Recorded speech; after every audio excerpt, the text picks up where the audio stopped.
Today I find myself with the opportunity to paddle the Middle and Lower Haw with Jim Clark, Steve McConnell, and Jason Jones. These are those days where the water's low, it's like 1,000 CFS, maybe even 1,100 CFS, pretty low, but just get the opportunity to paddle the river with some good guys. Jim Clark has been on this river many times. He knows it like the back of his hand. Him and his son Ben. Well, Ben really grew up on the river, and Jim paddled with the likes of William Neely, who, if you're from the area, knows he created lots of great, books, just artistic books Slide it down the rail. describing rivers. It was fun and funny, but also taught skill in those books. Just really fun reads. So we jokingly call this the Class 4 put-in. You see you cross a little dam gate there. Plenty of poison ivy to suit you. I'm very allergic, so I'm always pretty cautious through there. What's that? Then we slide in here. You waiting on me? If you've seen many of my videos before, we're at the Bynum Dam. It's about a 10 to 15 foot dam. And this day, the water's running 1,000 CFS. It looks like more than that, but really probably not. But yeah, just putting in the initial put in. You have to ferry across the dam and get to the main channel. Certainly at these levels, the leftmost channel where we're at is really not deep enough. The far left channel is actually the mill race to an old power station. Before that, it was mechanical power for the mills there, and you certainly don't want to run that at this level. You'd probably just make a portage over. At higher levels, it'd be pretty dangerous. Anyway, you see us here. I think it's gorgeous. Those canoes just ferrying over. Kid grew up in the 80s and 90s. I grew up in boats just like this, usually in the front end of them. Usually I was the front man for my dad. We had a yellow blue hole that's about 16 feet long. But yeah, if you're a kid from certainly the 80s, 90s, 70s, whatever, a lot of the boats were canoes. The kayaks were more the road crafts. Since then, kayaks have certainly overtaken canoes. They're just easier to transport, easier to really paddle. They're a lot more capable in white water, but really, the roots of it for a lot of folks are in canoes, and so it's really just a pleasure to paddle with these folks today that were in canoes that just really remind me of my upbringing with paddling.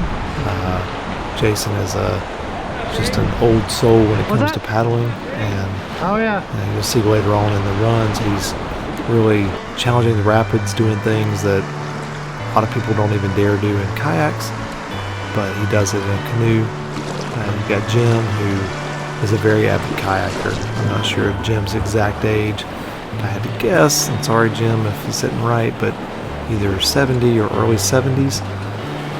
I've paddled with him before in kayaks, and he has carved up some of the big rapids.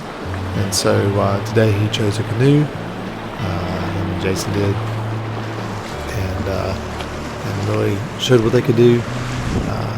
For me, I had this run and another a couple days later, but really just wanted to practice, or continue to skill build before bigger rivers. And so you see me catching about every wave I can, catch any eddies of significance.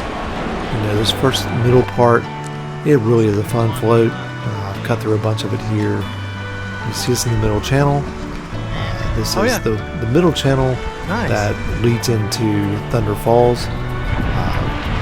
Jim's actually showing me an eagle's nest. It's in one of the tall pine trees up on river left. I'm not sure you can see it in the video, but just before we got to this section of the river, we saw no less than 3 eagles, maybe 4, and they're all, I believe, bald eagles. And it was just a gorgeous morning to see that sort of thing. This would prove to be a pretty hot day, but up to this point had been cool enough with enough breeze that made it very pleasant. Seeing eagles along the way, oh man, just a good one. See Steve here, and he's in his Liquid Logic biscuit. And get it, Steve. Previous video I'd done with him, we'd done the upper, which has almost 4 miles of flat water. Pretty much my hero for doing it in a playboat. You see us here tackle this wave really side by side. It's fun to get in there together. Not many waves when we do that right here, but we did, and that was fun. So Steve, ever challenging what he can do, challenging it with new boats, and there's Steve pointing at that eagle's nest.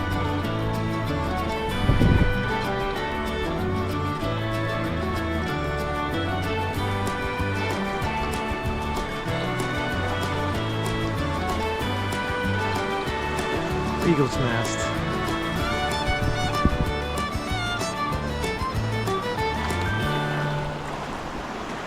We progress on down the channel. Steve, it's a nice little wave here, and I think I'm gonna fall in behind him. And every opportunity there were guardian rocks on that, and so it just didn't work out. So I didn't get that one. There's another nice wave here below what most folks call Thunderfalls, and I've never really been able to catch it. Just the water level's never right, or my skill's not right. Not sure what it is. I back into it here. Some of these are pretty tough to just back into, and so I didn't here. I do have a pretty good run here. What's that? In the future. You see Jim here surfing it up. I'm blocking you in. Let me know. Did a really good job. I'm gonna try and get. Come back around, try to get it again. I'm not sure which one it was. One of these I really caught it well. There's some higher flows that this thing really looks good. It's probably my skill level. But having been able to really just kind of stay in it. And look forward to, as I continue to skill build, just really being able to do that. So I'll be affirming it.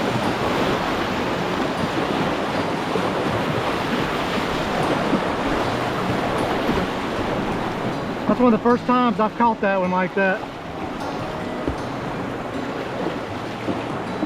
You hear me even comment to Jim there.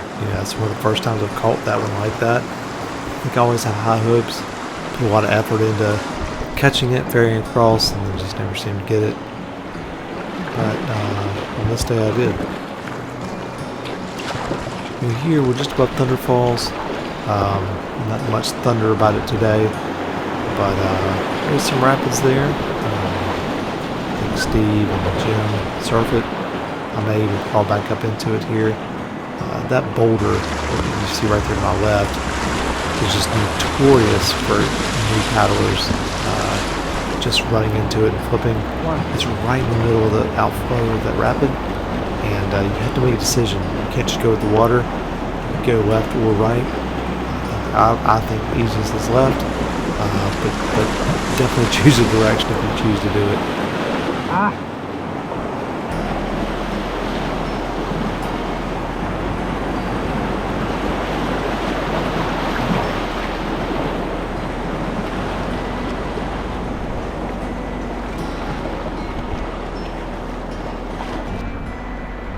Here we're approaching what we kind of call Attaining Rapid. At this level, it's not really that attainable. There's a neat little end around here to go around this little island of rocks. When it's higher levels, which sounds counterintuitive, you come around the other side of this little rock island here and attain back up, run it again. It's really kind of a fun little maneuver. I think there's a lot of potential here. So this little ledge, it's a lot of work to get across. I always have high hopes for being able to get a surf on it. It's just uneven enough that it's tough to get one. I'm not a big fan for man-made features in rivers, but if there was ever probably a place to do it, it's there. You could put a man-made feature, alter that wave just a little bit, maybe take out one boulder. You'd have a really continuous play wave, surf wave, at almost any level there. It's not that way, so we just have to deal with what we have. Beautiful. But, just think for the future.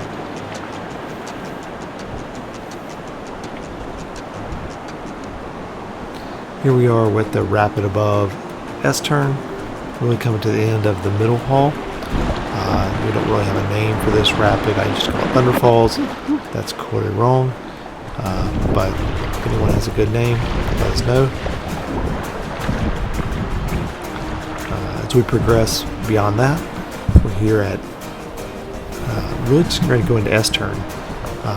This is a great rapid. For a long time, it was my absolute favorite on the middle, and maybe even the whole river. There's just a lot you can do here. Eddies on the left and right, requires a little bit of maneuvering, and this level there are a lot of boulders in the way, a lot of rocks in the middle of what you're trying to do, but you can still navigate, do some fairly technical things here. You can see we catch the first eddy on the river left. Steve comes in here, catches another one over the left, kind of ferry over, get behind this one here. Just really good practice. It's a little manky today, but there's several other ones to try. I think today there's another one right behind the gym there I'll run into. Now, I'm not afraid of snakes, but I certainly keep my eye out for them. And as I crashed into this bank, I certainly hoped there was not one just laying there waiting for me. There was not. I kind of put my armpit into that thing, and I was just glad there was nothing there waiting to greet me. So just work across the waves. The more you can get used to being in your boat, going back and forth, used to the way your boat interacts with the water, just how your body interacts with the changing currents, the changing balance on your boat. It's just all skill building, and it doesn't matter if you've done a run 100 times. I think I've done this one 100 times, but this is one of my home runs, and I do it a lot. But there's something you can learn, something you can adjust to every single time. Nice. And don't just float down and be bored with something you're used to. Challenge yourself every step of the way. Those skills you can apply directly to other rapids and other rivers, and you just get much more enjoyment out of it when you do that.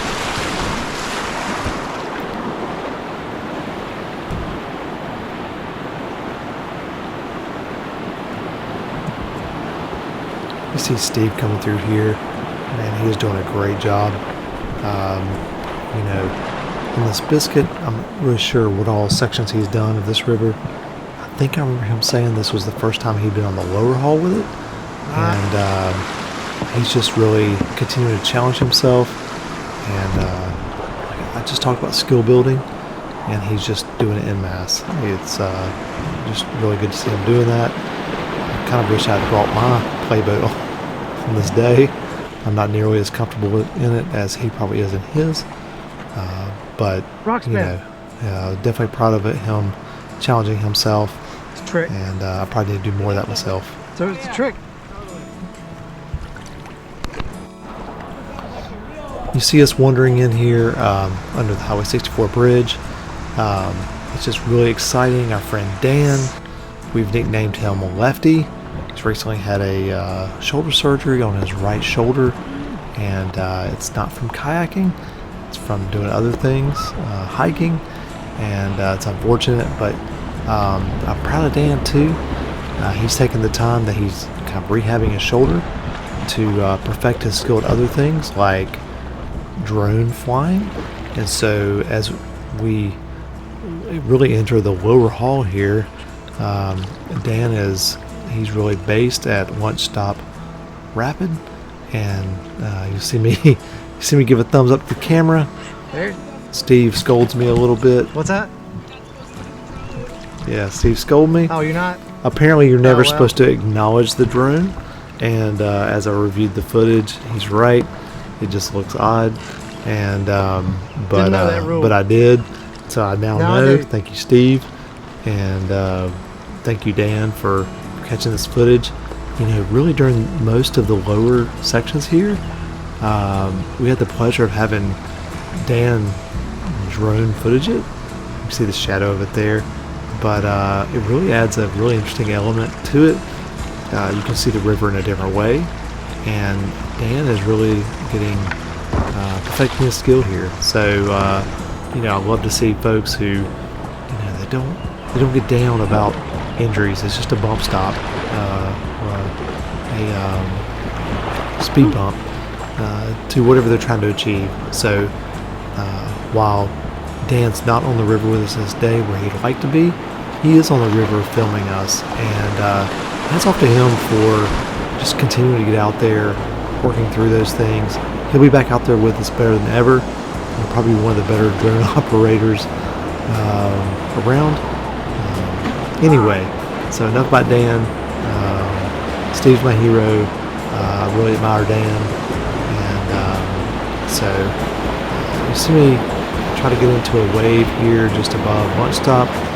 It's just get flushed out real quick. The water's low enough that I could easily have a 2-point pin on either side of my boat, so I just kind of backed through the rapid. I thought I could get One Stop just backing into it. It's just really not. There's not enough retention in that particular wave. Steve did the exact You same did exactly thing. what I did. Yeah, you hear me say it even there. And you know, probably spend more time in this video than you want at Beautiful. One Stop. You see Threaded Jim the coming through needle. there.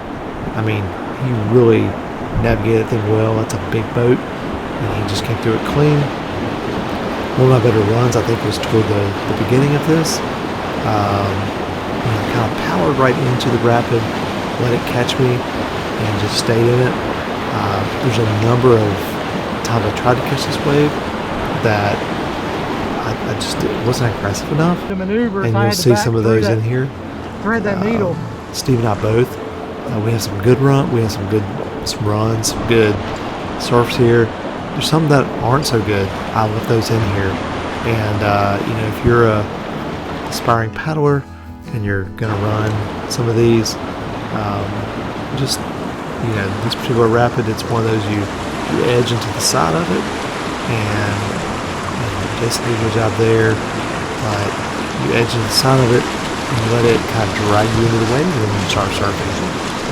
If you try not to finesse it, you try to work too hard, you'll miss it. And you'll see us miss it a number of times here. What's up, man? See Dan, that's my buddy Lefty, our drone operator for sure. He's just having fun out there, just like we are. Look forward to getting back on the Steve. river with him. And that's tougher than it looks. You see Steve out there surfing that wave.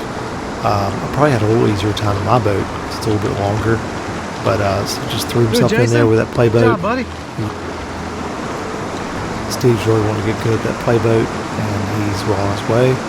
A lot of times it's just seat time, getting used to the way the boat interacts with the water, Nice.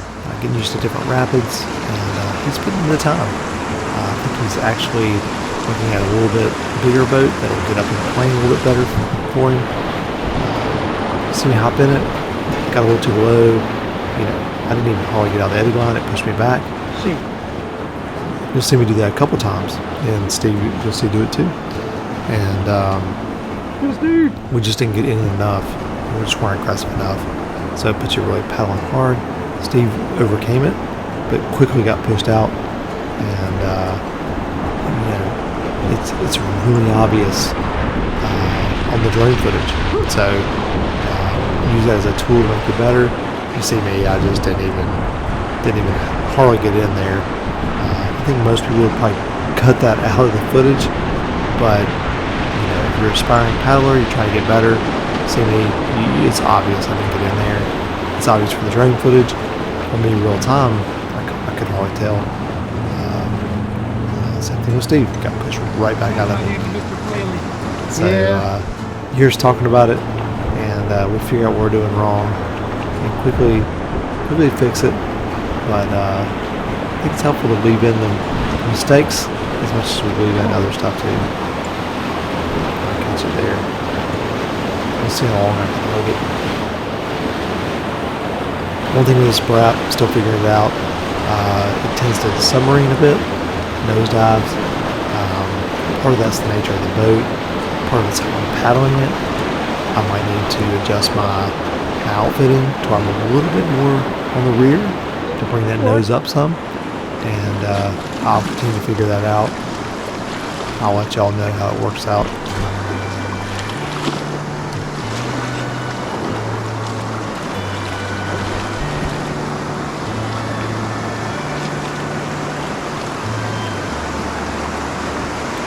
Steve. Nice, He gets Steve. a really good surf here.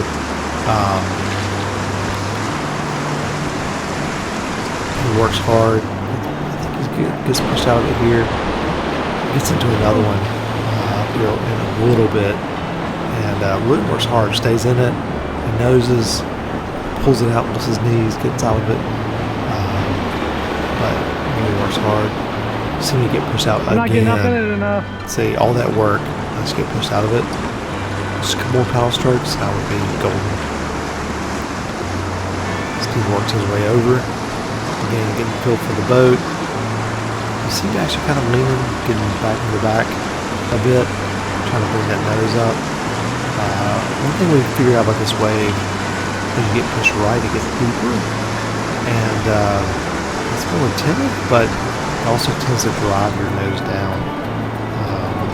So I don't know that we figured it out on this particular run, but Steve definitely sees his nose going under, he pulls it back up, gets back into the surf, works well for him.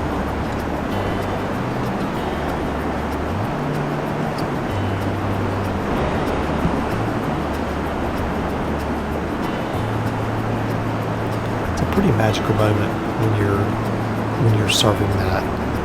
There's some chaotic moments trying to get set up, but when you get that perfect balance, and I've talked about it through these videos, it's just pretty magical. With all this water coming down the river. This is at high flow. It's pretty low flow for all river, but you're just in balance with that river. The river's draining just thousands of square miles of interstate, and cars coming through. You're in balance with it. It looks like you're standing still. I had folks ask me, are you trying to get back up the river? No, actually I'm just trying to capture the moment. I'm just trying to harness the power of the water and just enjoy that surf. It's like surfers on the way to the beach. We're just doing the same thing by turning it upstream in the river. We're just trying to float down. We're trying to use the water, maximize the features. You see Jim here, he's doing the same thing as Canoe. Doing a great job of it. You look good in there. Jason was doing a great job. I think it was one of his first times Yeah. in a old school whitewater boat on the river. I think he has a bit longer one. It makes it a little easier for him, but he really challenged himself on this day.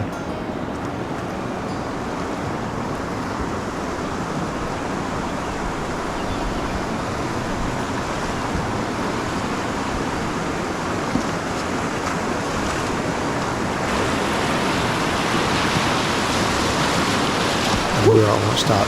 You see, a little less than, I don't know, a quarter of a mile from that Highway 64 bridge. There's times a lot of folks will put in right there at the bridge, come down here, just play in this wave, and then walk back up the bridge to their car and take off. That's all they'll do. And you hear me there. I'm really trying to plan it out, trying to get back up into the wave. I worked way too hard to not get to enjoy it. It was pretty taxing.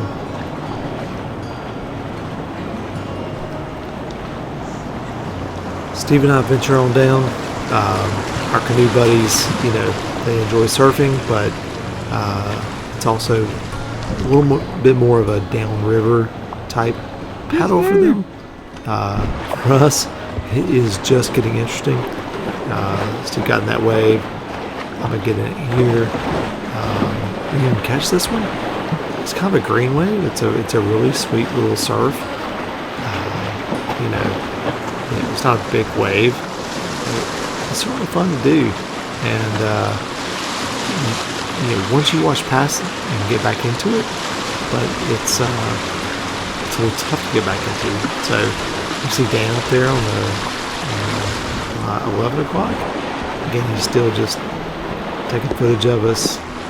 Good to see him out there. As you can see, our buddies and canoes have washed on down, and so we don't get a chance to talk to Dan, but very appreciative that he was there, and appreciate his friendship, and look forward to paddling with him in a few months.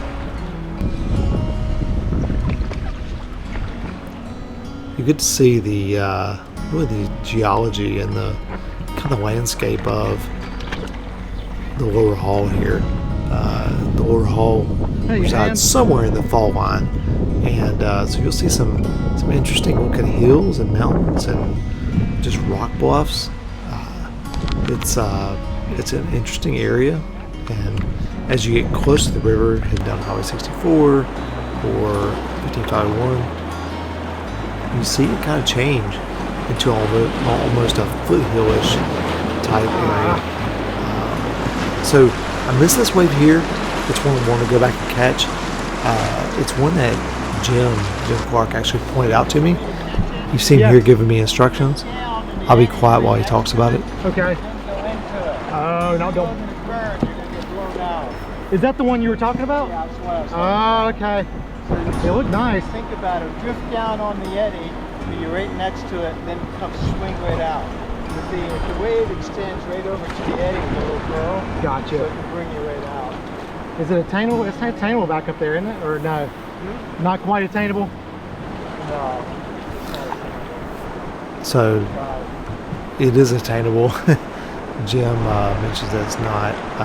That was a lot of people will attain back up so they can do Thunderfalls. I think that wave is in that section where you can attain back up to, but I'm definitely looking forward to catching it next time. I tried to back into it and flush past it. Now it could be a lot of work and not worth attaining, but I look forward to trying to catch that one again. Jim says that's a pretty sweet wave between about 1100 and 1800, and that is the joys of paddling with someone with his experience on this section of river. He's done it so many times and guided so many people down it. There's waves and just little just different places in this river that he knows about, and it might pass you by if you don't see it. Okay, so here we're moving into Gabriel's Bend. Just another interesting rapid. It's kind of the signature rapid for the Lower Haw. Today I chose to catch this upper eddy coming in from the left. I'm not sure what the best approach is. The joy about levels like this is you can take the rapid in for all it's worth. And so when you take it at higher water, you've already kind of been down it, you've scrubbed out the eddies. They change, but they're generally the same. So I caught that first eddy, I caught one river right there. I worked my way across. You see Jason, he's in that canoe that he's not been in before, really trying to copy our patterns for catching eddies. You see me run across, catch this one. There's several really good eddies on that river right bank. At this level, there's a little bit of an eddy here that gives me an advantage. Higher water, that's probably not there. I'll bump across here. You notice if this eddy with steam. Notice the size of this eddy. It's not big. There's a lot of rushing water on the right. As water gets higher, there's even less of an eddy there. Not terrible here. Still going quiet. because I was hogging it. Got it the last few times. Was here and watch. And Jason, that big canoe, catches that eddy. Nice! He's almost in it. Almost catches it. Not in it yet. And there we go. So the water's rushing by his right side. Hats off to Jason. I mean, Let it go. I wasn't going to leave in a swim, but the reality is he went for it. That eddy is small. There's rushing water past it. He's trying to get better at whatever he does, like the rest of us. Jason is a really good You all right? canoeist, whatever you want to call it. Down here to push over And this he pushed the envelope. You know, we're all between swims, all gonna swim. You know, as I'm rescuing him here, as Steve is helping, my last swim was in this very rapid in an eddy. Can you get it back up? And so it can happen to the best of us. And so, you know, as we're here with Jason, he recovered quickly. We almost didn't have to help him. I think I almost pushed the boat on top of him there. But he almost self-recovered. He was back paddling in no time and was throwing it right back into the biggest waves of the day. So for those of you out there who are kayaking or even canoeing, the other wave's nice if you can get back up to it. Jason is the epitome of, I'm going to try it out. It might not work out. And I'll just get right back into it. So that's all, Jason.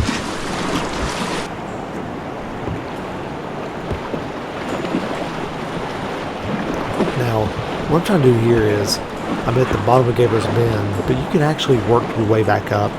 At certain levels, there is a better wave. You see here just to my right. It's better than the bottom wave at Gabriel's Bend. Now, the bottom one is probably better at really high water. This one on this day is better.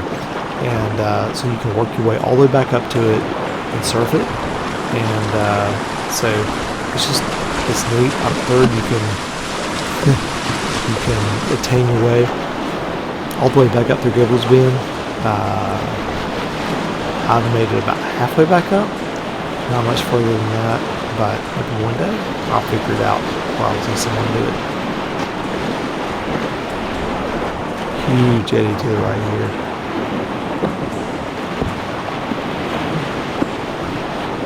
Now, I think about this time, Dan has changed out batteries. There we go. And so he has rejoined us by joining. He's hiked all the way down, which is what got him in trouble. Sorry, man. Sorry, Lefty. But that got him in trouble earlier. But he's filming us here. It really offers a unique view. You know, some people ask why I GoPro this stuff. You know what? I really enjoy it, even when I don't GoPro it. I learn a lot about my paddling, about the mistakes I make, about how I can improve by rewatching the video. I definitely do it by watching my own. It's really interesting to watch it from the drone footage. There's even other things I can glean from that. So I'm not a huge fan of drones flying over my house or doing other things, but in this scenario, man, Dan did a great job. Dan pans back over. So there's a lot of rapids over here I've never even paddled. Most people opt for Gabriel's Bend because there's a lot of things you can do.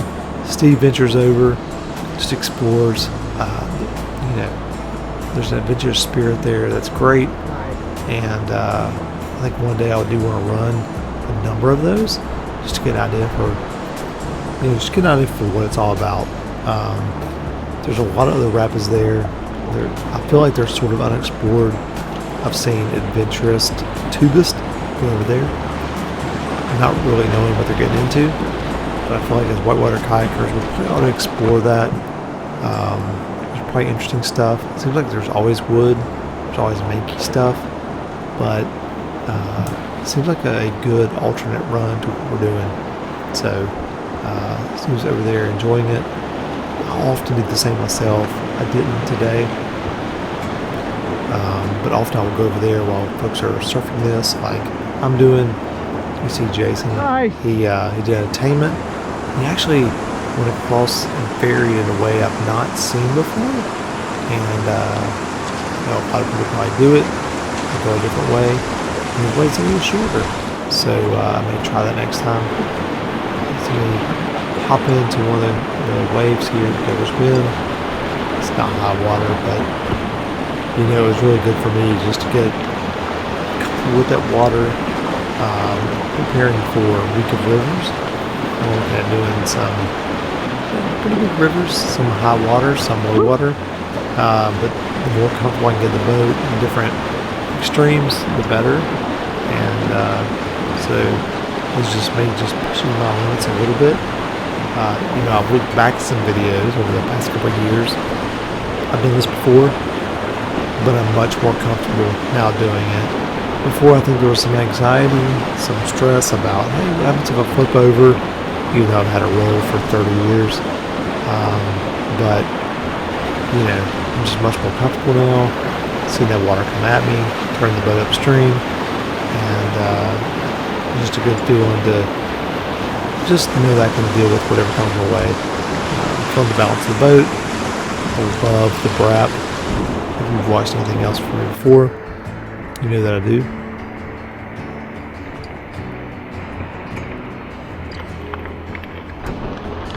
Change it up a little bit here. See Steve surfing.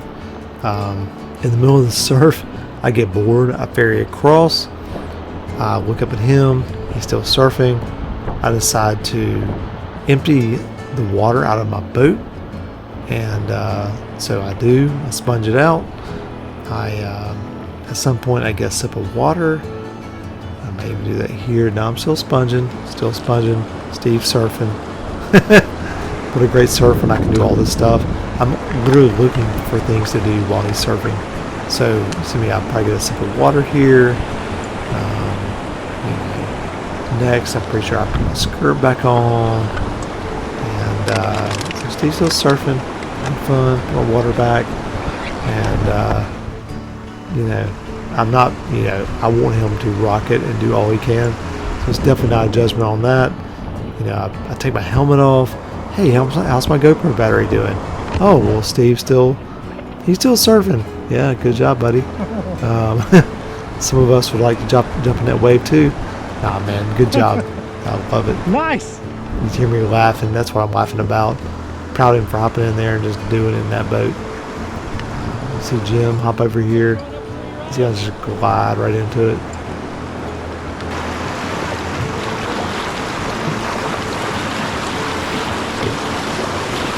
And that's about the end of that. I think at this point I may even attain back up to that first wave I was mentioning. I think it's a glacier, smoother wave at this level, and so it's just fun to get, like I said, get back in balance with the world. And I did. I had a lot of fun.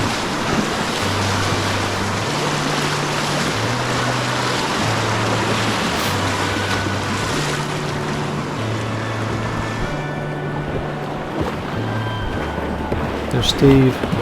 He's getting on one last go, and we're about wrapping up.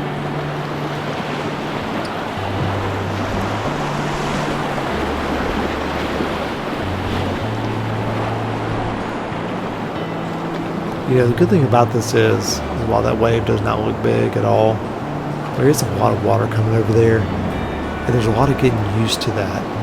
And you know, for folks who paddle much bigger water, you know, this is the baby step, and that's what leads you forward to doing the bigger water. That's what gets you comfortable. Because you can turn upstream in this water, and you're like, you know, I flip over, no big deal. I'll just roll back up, do it again, and tackle bigger and bigger water. And here's really what I'm talking about. Look on the left-hand side, over the right side of the river. Dan's fine to drain back off, but there's some big bluffs. This boat really pushes the water. Gabriel's Bend, off Ocean Boulevard there, and just a blessing that we have this sort of resource right here in the heart of the triangle. Not sure what I would do without it. I don't get tired of doing it. Team skill build. One thing I'll show here is I left this in here. It's not my best paddling moment. I'll probably never get elected a safety chair after this. But you hear Jason here. He's saying, hey Stan, there's some wood here. All three of them already gone through this. This is the maze. There's a limb. And, you know, I did my little pivot turn here. I look. Oh, wow, hey, okay. wow, there's some wood. You can go left, avoid it completely. You know what? I think I can avoid that to the left. And that's what I try to do. As I get into the rapid, I get pushed quickly to the right. I'm like, okay, I'll do it right. And then I don't. And I end up in the middle of it. And it was not consequential at all here for me. What I will say is, though, there were a lot of experienced paddlers here this day. Just a lot of years of paddling. 3 of the 4 of us ran into it while trying to avoid it. So the reason I bring that up is, I won't belabor the point, but even the most inconsequential wood in a rapid or hazard, it can be avoided. And I didn't that day. I thought I could. None of us did. And so we're experienced paddlers. That was not a big deal. It could have been. So as we wrap up this run, it was a beautiful day. What a joy to paddle with. Good people, good paddlers, beautiful rapid. Proud of Dan for getting out there and filming this, and just Steve for getting this playboat. What a wonderful day.